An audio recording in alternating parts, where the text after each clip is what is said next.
Shalom, salam sejahtera bagi kita semua. Perkenalkan, nama saya Junita Butar-Butar. Saya mahasiswa dari Institut Agama Kristen Negeri Tarutung atau YKN, dan saya prodi Pendidikan Agama Kristen. Di sini saya akan menjelaskan sedikit tentang teori belajar yang diampu oleh Bapak Baginda Sitompul. Selamat mendengarkan. Teori belajar behavioristik. Teori belajar behavioristik merupakan proses perubahan tingkah laku sebagai akibat adanya interaksi antara stimulus dengan respon yang menyebabkan siswa mempunyai pengalaman baru. Aplikasi dalam pembelajaran adalah guru memiliki kemampuan dalam mengelola hubungan respon dalam situasi pembelajaran sehingga hasil belajar siswa dapat optimal. Tokoh-tokoh dalam teori belajar behavioristik. 1. Ivan P. Pavlov. Teori conditioning Pavlov ini kemudian dikembangkan oleh Gutschera. Ia berpendapat bahwa tingkah laku manusia itu dapat diubah. Tingkah laku baik diubah menjadi buruk, dan sebaliknya tingkah laku buruk dapat diubah menjadi baik. Teori Gutschera berdasarkan atas model penggantian stimulus satu ke stimulus yang lain. Respon atau suatu situasi cenderung diulang bila mana individu menghadapi situasi yang sama. Inilah yang dihadapi sebut asosiasi.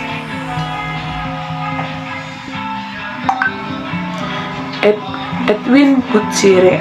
Teori conditioning Pavlov ini kemudian dikembangkan oleh Gutschera.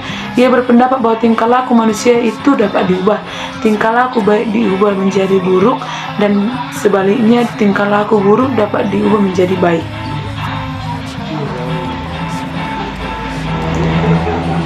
Edwin Guntur. 3 metode pengubuhan tingkah laku yang dikemukakannya. 1. Metode respon bertentangan. Misalnya saja, jika ada anak takut yang disukai anak tersebut, mendekatkan kucing dengan permainan anak, lambat laun anak akan tidak takut lagi pada kucing. Namun hal ini harus dilakukan berulang-ulang. Kedua, metode membosankan. Misalnya, seorang anak mencoba-coba menghisap rokok, minta kepadanya untuk merokok terus sampai bosan. Setelah bosan, ia akan berhenti merokok dengan sendirinya. Ketiga, metode mengubah lingkungan. Keempat, jika anak bosan belajar, ubah lingkungan belajar dengan suasana lain yang lebih nyaman dan menyenangkan sehingga membuat ia menjadi betah belajar.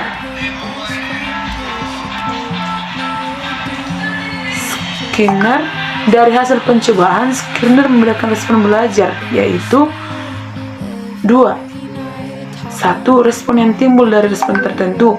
Kedua, operan atau instrumental. Respon yang timbul dari belakang karena diikuti respon perasaan tertentu. Teori Skinner dikenal dengan operant conditioning dengan 6 konsepnya, yaitu penguatan positif dan negatif, spanning proses pembentukan tingkah laku yang makin mendekati tingkah laku yang diharapkan.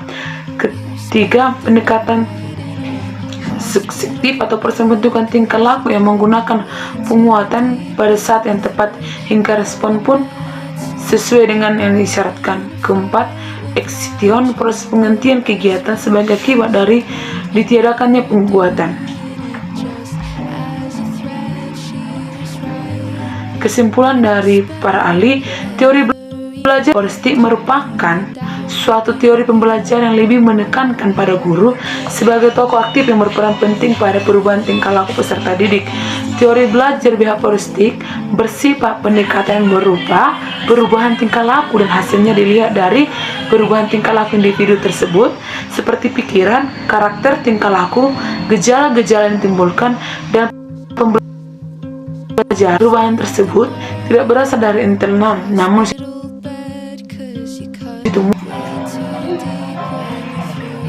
kelebihan dan kelemahan teori belajar behavioristik.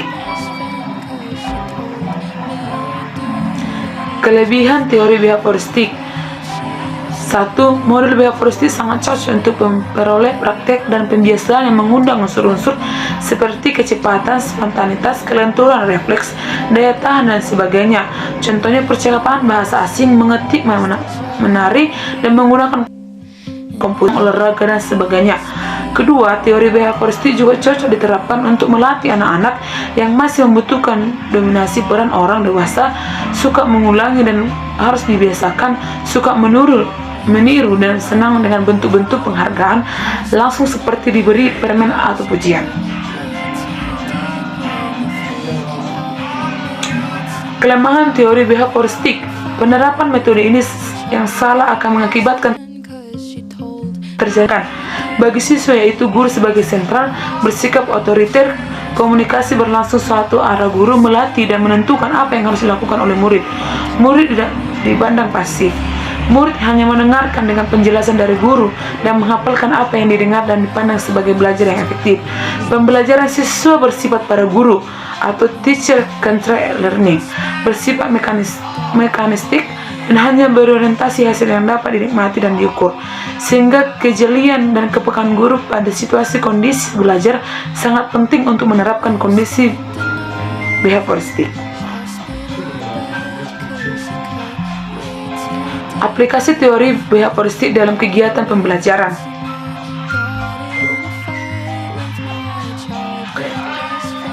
Implikasi teori behavioristik dalam kegiatan pembelajaran.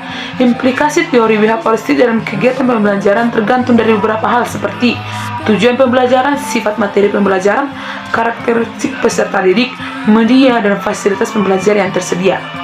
Kegagalan dan ketidakmampuan dalam pemahaman pengetahuan dikategorikan sebagai kesalahan yang diperlukan dihukum. Dan keberhasilan belajar atau kemampuan dikategorikan sebagai bentuk perilaku yang pantas diberi hadiah. Demikian juga ketaatan pada aturan dipandang sebagai penentu keberhasilan belajar.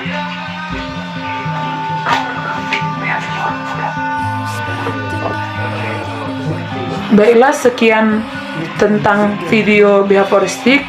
Kita lanjut ke materi belajar kognitif. Belajar menurut teori belajar kognitif merupakan suatu proses internal yang mencakup tingkatan, retensi, pengelolaan informasi dan aspek kewajiban lainnya. Dengan kata lain, belajar merupakan aktivitas yang melibatkan proses berpikir yang sangat kompleks. Kognitif merupakan pemahaman nalar akal dan proses berpikir. Proses belajar terjadi antara lain mencakup pengaturan stimulus yang diterima dan menyesuaikan dengan struktur kognitif yang sudah dimiliki dan diperbentuk di dalam pikiran seseorang berdasarkan pemahaman dan pengalaman-pengalaman. Dalam teori belajar kognitif tidak merujuk pada hasil tapi proses. Tokoh-tokoh teori belajar kognitif. 1. Robert menemukan sebuah teori belajar yang berasal dari psikologi kognitif yang berupa teori pemrosesan informasi atau informasi processing theory. Menurut teori ini, belajar dipandang sebagai proses pengelolaan otak manusia sendiri dapat bagian. 1. Alat-alat indera. Bagian ini berfungsi untuk menerima rangsangan dari lingkungan, mengubahnya menjadi rasa neural, memberikan simbol-simbol informasi yang diterimanya dan kemudian diteruskan kepada sensor register. Kedua, penampungan kesan-kesan sensoris. Bagian terdapat pada syarat pusat fungsinya menampung kesan-kesan sensoris dan mengadakan seleksi sehingga terbentuk suatu kebetulan perspektual. Ketiga, memori jangka pendek. Bagian ini menampung hasil pengelolaan perspektual dan menyimpan informasi tertentu, disimpan lebih lama ditentukan maknanya. Memori kerja kapasitas terbatas. Informasi dalam memori ini dapat ditransformasikan dalam bentuk kode dan selanjutnya diteruskan ke memori jangka panjang. Zen Piaget. Menurut Zen Piaget, proses belajar sebenarnya terdiri dari 3 tahapan, yaitu asimilasi, akomodasi, dan ekuilibrasi atau penyimbangan. Asimilasi informasi baru ke struktur kognitif yang sudah ada. Akomodasi adalah proses penyesuaian struktur kognitif ke dalam situasi yang baru. Sedangkan Ekuilibrasi adalah penyesuaian kesinambungan antara asimilasi dan akomodasi. Sebagai contoh, siswa yang sudah mengetahui prinsip-prinsip penjumlahan, jika gurunya memperkenalkan prinsip perkalian, maka terjadilah proses pengintegrasian antara prinsip penjumlahan atau yang sudah ada di benak siswa dengan prinsip perkalian sebagai informasi yang baru. Inilah yang dimaksud dengan proses asimilasi. Ausable, menurut Ausable, siswa akan belajar dengan baik jika isi pembelajaran atau instruksional kontrak sebelum didefinisikan dan kemudian dipresentasikan dengan baik dan tepat kepada siswa. Dengan demikian akan mempengaruhi pengaturan kemajuan belajar siswa. Advanced Organics adalah konsep atau informasi umum yang mewadahi sebuah isi pembelajaran yang akan diajarkan kepada siswa. Advanced Organics dapat memberikan 3 manfaat. 1. Menyediakan suatu kerangka konseptual. 2. Berfungsi sebagai jembatan yang menghubungkan antara sedang dipelajari. Ketiga, dapat membantu siswa untuk memahami bahan belajar secara lebih mudah.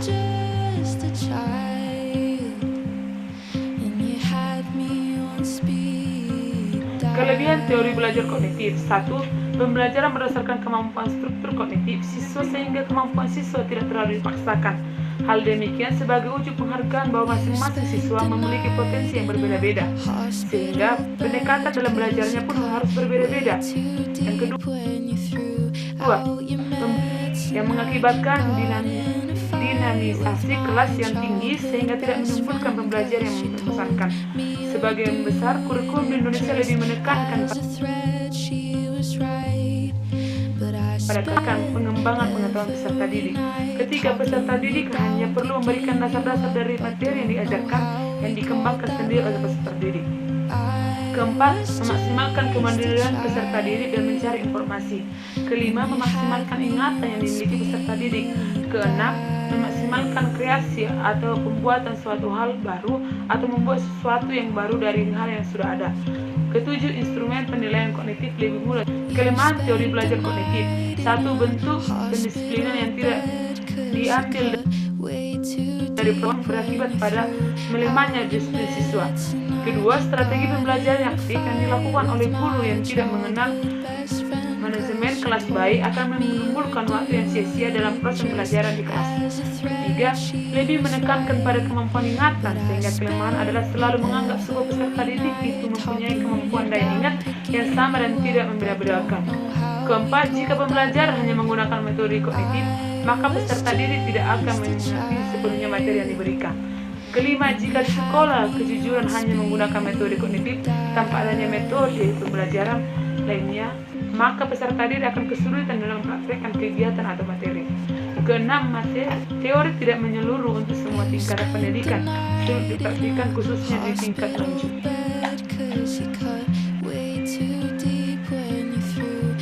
Implikasi teori kognitif dalam kegiatan pembelajaran. Dalam proses pembelajaran, perbedaan kecepatan perkembangan mempengaruhi kecepatan belajar peserta didik. Oleh sebab itu, interaksi dalam bentuk diskusi tidak dapat dihindarkan. Hakikat belajar menurut teori kognitif dijelaskan sebagai suatu aktivitas belajar yang berkaitan dengan penataan informasi, reorganisasi, perseptual, dan proses internal. Kebebasan dalam keterlibatan peserta didik secara aktif dalam proses belajar amat diperhitungkan agar belajar lebih bermakna bagi peserta didik. Hakikat belajar menurut teori kognitif dijelaskan sebagai suatu aktivitas belajar yang berkaitan dengan penataan informasi, berorganisasi belajar yang berpijak pada teori belajar kognitif ini sudah banyak digunakan. Baiklah, sekian teori kognitif. Kita lanjut ke materi selanjutnya. Baiklah, kita ke materi tentang humanistik. Pengertian humanistik. Humanistik adalah teori yang menyatakan bahwa manusia berhak mengenali dirinya sendiri sebagai langkah untuk belajar. Itulah sebabnya bahwa proses belajar dinilai oleh lebih penting daripada hasil belajar itu sendiri. Tujuan belajar humanistik adalah untuk memanusiakan manusia dan melihat manusia pada aspek filosofis dan psikologisnya. Tokoh penting dalam teori belajar humanistik secara teoretik. Menurut Arthur Combs memiliki pendapat bahwa belajar merupakan hal yang bisa terjadi tak kalah bagi seseorang ada artinya. Guru tidak bisa memaksa seseorang untuk mempelajari hal yang tidak disukai atau tidak dianggap relevan. Kedua, menurut Abraham Maslow berpendapat bahwa proses belajar pada manusia merupakan proses yang dilaluinya mengaktualisasikan dirinya. Ketiga, menurut Charles Rogers, baginya pengalaman individu merupakan fenomena logika yang dialami oleh individu itu sendiri.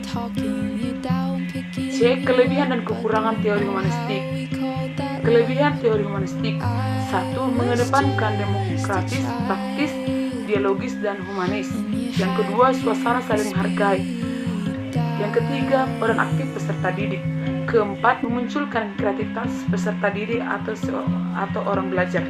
Kelima, melatih peserta didik sebagai pribadi yang bebas dan tidak terikat kepada orang lain. Kekurangan teori humanistik: 1. Pengujian yang tidak mudah. Kedua, beberapa konsepnya masih buram dan subjektif. Ketiga, kreativitas yang sering disalahgunakan. Keempat, pemikiran yang tidak terpusat. Kelima, peserta didik kurang menyadari potensi diri yang dimiliki. D. Implikasi teori belajar humanistik dalam kegiatan pembelajaran. Implikasi teori belajar humanistik dalam kegiatan pembelajaran. Teori humanistik sering dikritik karena sukar diterapkan dalam konteks yang lebih praktis. Teori ini dianggap lebih dekat dengan bidang filsafat, teori kepribadian, dan psikoterapi daripada bidang pendidikan, sehingga sukar menerjemahkan ke dalam langkah-langkah yang lebih konkret dan praktis. Baiklah, sekian tentang teori humanistik. Kita ke teori selanjutnya. Teori belajar konstruktivistik.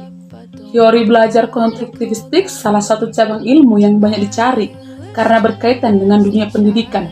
Itulah yang kita ketahui bahwa pendidikan menjadi hal terpenting untuk melahirkan regenerasi dan mengubah nasib sebuah bangsa. Barangkali ada di antara kalian yang masih belum tahu tentang teori konstruktivistik itu apa. Langsung saja kita simak satu-satu. Pengertian teori konstruktivistik. Pengertian teori konstruktivistik secara umum memandang ilmu pengetahuan tidak sebatas mengungkapkan tentang fakta, kaidah, dan konsep yang harus diingat secara baku. Konstruktivistik justru lebih menekankan bahwa manusialah yang harus mengonstruksikan pengetahuan itu sendiri. Jadi, manusia yang memberikan nilai sentimental dan menggali ilmu pengetahuan, baik itu lewat kajian, penelitian, ataupun pengalaman. Ada banyak cara untuk melakukan konstruksi dan mengembangkan ilmu pengetahuan. Pengertian konstruktif menurut para ahli. Menurut Abimanyu, teori konstruktivistik adalah pendekatan belajar yang meyakini jika seseorang mampu membangun pengetahuan sendiri berdasarkan pengalaman orang. Kedua, menurut Muslik, berbeda dengan pendapat Muslik yang memandang teori konstruktivistik adalah membangun pemahaman kreativitas secara aktif yang didasarkan pada pengalaman belajar orang lain ataupun berdasarkan pengetahuan yang sudah dimiliki orang tersebut. Ketiga, menurut Tobrin, sementara Tobrin memaknai teori konstruktivistik adalah teori yang memberikan kebebasan kepada manusia untuk menemukan apa yang diingin dan memberikan kesempatan apa yang dibutuhkan orang tersebut. Karena lewat ruang dan kesempatan itulah memberikan kebebasan untuk manusia belajar dan menemukan kompetensi cara pengetahuan yang sesuai dengan kompetensi diri mereka. Itulah beberapa pengertian teori konstruktivistik menurut para ahli.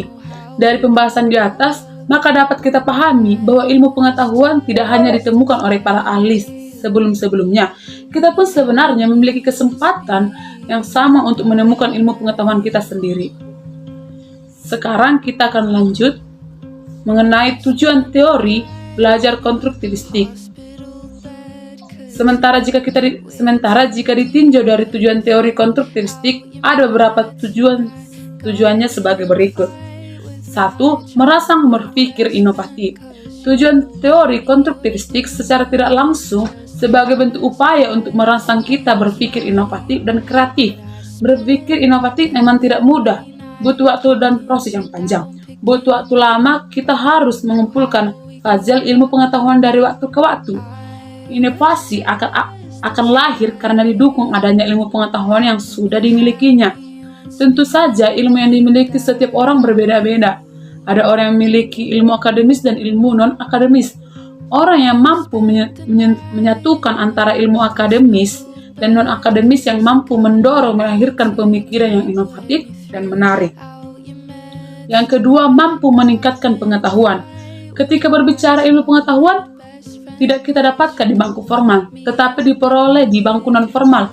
Bahkan saat kita bermain, piknik ataupun sedang berkebun di halaman rumah sekalipun, kita bisa menemukan ilmu pengetahuan. Ilmu pengetahuan dapat kita peroleh berdasarkan kepekaan kita terhadap lingkungan sekitar.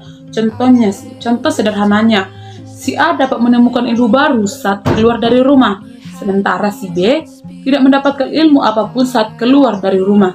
Jadi tidaknya ilmu pengetahuan tergantung dari kemampuan, keinginan, dan sensitivitas kita terhadap lingkungan. Ketiga, menemukan hal-hal baru. Teori konstruktivistik bertujuan untuk membantu kita menemukan hal-hal baru dalam bentuk cara apapun itu. Contohnya, banyak orang yang mencari kebahagiaan dengan berbagai cara. Mulai ada yang membeli teman, misalnya berteman dengan siapa saja dengan cara mentraktir semua teman. Pokoknya yang penting tidak sendirian dan punya teman. Keempat, membentuk keahlian sosial dan kemampuannya. Sadar atau tidak sadar, teori konstruktivistik tidak lain mengarahkan kita untuk menemukan keahlian sesuai dengan kemampuan yang dimiliki. Seseorang yang awalnya tidak memiliki ketertarikan di dunia menulis, setelah mempelajari tentang kelebihan terus menulis, mendorong orang tersebut ingin menjadi penulis. Atau mungkin orang tersebut sebelumnya sudah memiliki bakat terpendam. Karena ketidakbakat terpendam tersebut, maka dibutuhkan arverget dan butuh stimulus untuk mengaktifkan bakat. Sehingga bakat yang dimiliki terasa dan dapat melahirkan kemampuan keterampilan yang sesuai dengan potensi di dalam dirinya. Kelima, mendorong berpikir mandiri. Tujuan teori konstruktivistik yang terakhir mendorong kita berpikir lebih mandiri dan off the box. Setidaknya orang yang memiliki atau memahami betul akan esensi ilmu pengetahuan menjadi lebih terbuka hatinya dan lebih berpikir dewasa. Bagi yang memiliki kemampuan berpikir matang, pemikiran mandiri mereka tidak sekedar dalam bentuk pikiran saja, tetapi juga dapat dilihat dan berperilaku dan sikap dan kehidupan sehari-hari. Berkat kemandirian inilah yang justru akan mendorong kualitas orang tersebut. Itulah beberapa tujuan belajar teori konstruktivistik. Sekarang kita akan lanjut mengenai manfaat belajar teori konstruktivistik. Manfaat belajar teori konstruktivistik. Ketika kita berbicara tentang manfaat belajar teori konstruktivistik, ada banyak sekali yang kita dapatkan. Bahkan setiap orang merasakan manfaat yang berbeda-beda, diantaranya sebagai berikut. 1. Memberikan kepada pelajar bisa mengungkapkan gagasan secara eksplisit. Manfaat belajar teori konstruktivistik tidak lain adalah membantu mengungkapkan gagasan secara eksplisit. Tidak dapat dipungkiri, selama kita belajar, pasti ada kesulitan. Nah, kesulitan-kesulitan ini yang mencoba untuk dipecahkan. Kedua, memberikan pengalaman baru terhadap gagasan yang dimilikinya. Manfaat menurut saya yang cukup besar, yaitu kamu memperoleh hal-hal baru, pengalaman baru dan suasana baru terhadap gagasan yang kita temui. Ya, setiap orang pasti memiliki gagasan. Sifat gagasan itu sendiri bersifat dinamis dan dapat berubah-ubah seiring berjalannya waktu dan seiring pengalaman dan pengaruh kemampuan berpikir kita terhadap segala hal. 3. Mengajak seseorang berpikir tentang pengalamannya. Teori konstruktivistik secara tidak langsung mengarahkan kita pada sesuatu yang baru. Hal-hal yang baru dapat menarik nilai yang mengantarkan kita menemukan pengalaman baru dan menemukan perasaan baru. Nah, setidaknya teori konstruktivistik ini akan mengajak kita berpikir tentang pengalaman yang sudah pernah dialami menjadi sesuatu hal yang lebih sentimental dan lebih bermakna. Keempat, memberikan kesempatan untuk mengidentifikasi perubahan gagasan. Seperti yang sudah disinggung sebelumnya, bahwa sifat gagasan setiap orang bersifat dinamis. Nah, teori konstruktivistik ini akan memberikan kesempatan untuk mengidentifikasi perubahan gagasan lama ke gagasan baru berdasarkan analogis. Sementara logis tidak tergantung dari sensitivitas, kepekaan otak, dan perasaan kita terhadap sesuatu yang ada di sekeliling kita. Itulah beberapa manfaat belajar teori konstruktivistik. Sekarang kita akan lanjut kepada cara belajar teori konstruktivistik. Cara belajar teori konstruktivistik. Setelah mengetahui pengertian, tujuan, dan manfaat teori konstruktivistik, mungkin kamu penasaran bagaimana sih cara mempelajari teori ini? Berikut saya akan paparkan. 1. Orientasi. Fase orientasi adalah fase paling pertama yang memberikan ruang atau kesempatan untuk individu mengembangkan motivasi sesuai dengan topik yang diangkat. Jika itu tentang pembelajaran, ya konteksnya bisa diarahkan dalam pembelajaran. Kedua, elisitasi. Tahap ini lebih menekankan pada cara seseorang menggali ide dan mendiskusikan pengetahuan dasar melalui berbagai banyak bentuk, bisa lewat tulisan, prestasi, ataupun bentuk lainnya. Ketiga, rekonstruksi ide. Di tahap rekonstruksi ide, individu cukup melakukan klarifikasi ide yang diperoleh dari berbagai perspektif.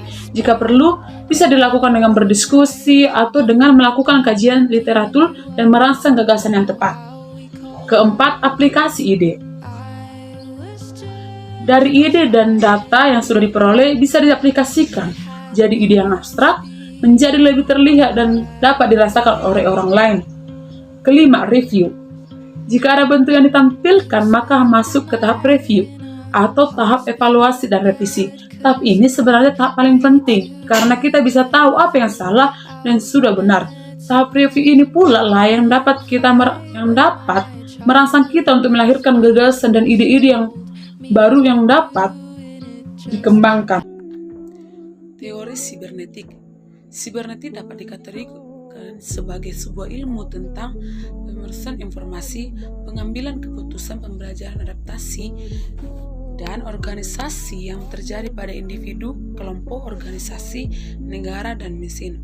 Bukan perkara teknologi atau kecanggihannya, namun sistem yang terjadi di dalamnya. Sibernetik digunakan untuk menggambarkan cara bagaimana umpan balik dapat memungkinkan berlangsungnya proses komunikasi. Sibernetik merupakan suatu teori sistem pengontrol yang didasarkan pada komunikasi atau penyampaian informasi antara sistem dan lingkungan, serta antar sistem. Berdasarkan teori sibernetik, ahli psikolog menganalogikan mekanisme kerja manusia seperti mekanisme mesin elektronik. Teori ini menganggap individu atau pembelajar sebagai suatu sistem yang dapat mengendalikan umpan balik sendiri atau disebut self-regulate. Pengelolaan pembelajaran dalam teori belajar sibernetik. Kondisi 1. Kondisi internal. Siswa yang mempengaruhi proses belajar melalui proses pengelolaan informasi dan yang sangat penting untuk dipertahankan oleh guru dalam mengelola pembelajaran, yaitu kemampuan awal peserta didik, motivasi, perhatian, preferensi, ingatan, lupa, retensi, dan transfer. Yang kedua, kondisi eksternal yang sangat berpengaruh terhadap proses pembelajaran dengan proses pengelolaan informasi lain, kondisi belajar, tujuan belajar, pembelajaran umpan balik. Kelemahan teori sibernetik. Teori sibernetik sebagai teori belajar seiring kali dikritik karena menekankan pada sistem informasi yang akan dipelajari. Sementara itu, bagaimana proses belajar berlangsung dalam diri individu sangat ditentukan oleh sistem informasi yang dipelajari. Teori ini memandang manusia sebagai pengelola informasi, pemikir, dan pencipta. Teori aliran ini dikritik karena tidak secara langsung membahas tentang proses belajar, sehingga menyulitkan dalam proses penerapan. Ulasan teori ini cenderung ke dunia psikolog dan informasi dengan mencoba melihat mekanisme kerja otak. Karena pengetahuan dan pemahaman akan mekanisme ini sangat terbatas, maka terbatas pula kemampuan untuk menerapkan teori ini. Kelebihan teori sibernetik. 1. Cara berpikir yang berorientasi pada proses yang menonjol. Kedua, kontrol belajar memungkinkan belajar sesuai dengan irama masing-masing individu. Ketiga, adanya keterahan seluruh kegiatan belajar kepada tujuan yang diingin capai. Keempat, balikan informasi memberikan rambu-rambu yang jelas tentang tingkat ujub kerja yang dicapai dibandingkan dengan ujub kerja yang diharapkan. Kelima, menyaji pengetahuan memenuhi aspek ekonomis. Ada beberapa para ahli menyebutkan tentang teori sibernetik. Yang pertama yaitu Landa. Menurut Landa, ada dua macam proses berpikir, yaitu proses berpikir algoritmik dan proses berpikir heuristik. Proses berpikir algoritmik yaitu proses berpikir sistematis, tahap demi tahap, linear, konvergen, lurus menuju ke satu target tujuan tertentu. Proses berpikir heuristik yaitu cara berpikir divergen menuju ke beberapa target tujuan sekaligus. Memahami suatu konsep yang mengandung arti ganda penafsiran biasanya menuntut seseorang untuk menggunakan cara berpikir heuristik. Menurut Pasca dan Stock, ada dua macam cara berpikir dalam pembelajaran, yaitu cara berpikir surrealis dan menyeluruh. Pendekatan surrealis memiliki kesamaan dengan pendekatan algoritmik, namun sesuatu yang dikatakan sebagai cara berpikir menyeluruh tidak sama dengan cara berpikir heuristik. Cara berpikir menyeluruh ialah berpikir yang cenderung melompat ke depan langsung ke gambaran lengkap sebuah sistem informasi. Menurut mereka, proses belajar tergantung pada strategi yang digunakan oleh peserta didik. Tujuan belajar yang dipecahkan menjadi sub yang lebih kecil agar peserta didik lebih bisa fokus. Dengan demikian, secara ringkas dapat dikatakan bahwa teori sibernetik merupakan teori belajar yang menekankan pada penyampaian informasi. Dalam penyampaian informasi, interaksi antar pendidik dan peserta didik hendak diperhatikan agar pemahaman mengenai informasi yang disampaikan dapat diterima, diproses dan tersimpan dengan baik di memori peserta didik. Penerapan teori sibernetik. Yang pertama, menentukan tujuan instruksional. Kedua, menentukan materi pembelajaran. Ketiga, mengkaji sistem informasi yang terkandung dalam materi yang akan disampaikan. Keempat, menentukan pendekatan belajar yang sesuai dengan informasi atau algoritmik dan heuristik. Kelima, menyusun materi dalam urutan yang sesuai dengan sistem informasinya. Keenam, menyajikan materi dan membimbing peserta didik belajar dengan pola yang sesuai dengan urutan pembelajaran atau sistem informasi. Baiklah, sekian yang bisa saya sampaikan tentang teori sibernetik. Teori kecerdasan majemuk. Kecerdasan majemuk adalah pendekatan perkembangan dalam belajar yang ditandai anak tumbuh dan berkembang sebagai suatu keseluruhan, tidak hanya suatu dimensi yang berkembang dalam suatu waktu tertentu atau sebaliknya, tidak semua dimensi memiliki kecepatan perkembangan yang sama. Menurut para ahli, Howard Gardner mengubah pola pikir konvensional tersebut. Ia kemudian mengeluarkan konsep penilaian kecerdasan dengan yang dibawa. Gardner berangkat dari pandangan penilaian kecerdasan sekecil tidak cuma berdasar skor standar saja. Thomas Armstrong menyebutkan bahwa tiap anak dilahirkan dengan membawa potensi yang memungkinkan mereka jadi cerdas. Konsep kecerdasan majemuk. 1. Suatu jenis kemampuan tidak cukup untuk menyelesaikan berbagai persoalan manusia secara menyeluruh. 2. Setiap anak mempunyai karakteristik kecerdasannya sendiri. Ketiga, setiap anak memiliki kecerdasan, cara belajarnya sesuai dengan kecerdasannya. Keempat, setiap lingkungan anak memiliki fasilitas untuk mengembangkan kecerdasan majemuk yang dimiliki setiap anak. Kelima, penilaian kecerdasan anak harus kontekstual dan terkekang pada teks tertulis dengan standar formal. Kelebihan dan kekurangan teori kecerdasan majemuk. Kelebihan. 1. Pembelajaran dapat lebih fokus terhadap suatu kecenderungan kecerdasan dan punya hasil yang optimal.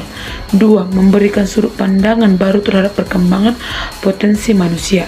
Ketiga, memberikan harapan dan semangat baru terutama terhadap si pembelajar. Keempat, membuka kesempatan pada si pembelajar untuk kritis dan berpikir terbuka. Kelima, menghindari adanya penghakiman terhadap manusia dari sudut pandangan kecerdasan. Kekurangan: 1. Memiliki kontroversi terutama dalam pandangan ahli psikologi tradisional, antara lain mencampurkan pengertian kecerdasan keterampilan bakat. Kedua, bersifat personal individu sehingga teori ini lebih efektif digunakan untuk mengembangkan pembelajaran. Ketiga, membutuhkan fasilitas yang lengkap sehingga membutuhkan biaya besar untuk operasionalkan klasik massal. Keempat, tenaga kependidikan di Indonesia belum sepenuhnya siap melaksanakan teori di dalam praktek. Kelas 12. Ciri-ciri kecerdasan majemuk: 1. Kepekaan terhadap bangsa dan kata-kata. Kedua, kepekaan anak terhadap pola abstrak dan matematika. Ketiga, kepekaan terhadap kondisi dan situasi ruangan dan spasi tertentu. Keempat, menjalankan berbagai aktivitas fisik yang berorientasi mengelola tubuh. Kelima, kepekaan terhadap nada, tempo, dan irama musik. Keenam, kepekaan terhadap diri dan kesadaran dirinya. Ketujuh, kepekaan terhadap hubungan diri dengan lingkungan sosialnya. Kedelapan, kepekaan terhadap berbagai bagian di lingkungan alam. Baiklah, sekian hasil video dari pembelajaran tentang teori kecerdasan majemuk. Jika ada kata-kata yang salah atau penerapan tentang materi kecerdasan majemuk, saya minta maaf. Akhir kata, saya ucapkan terima kasih.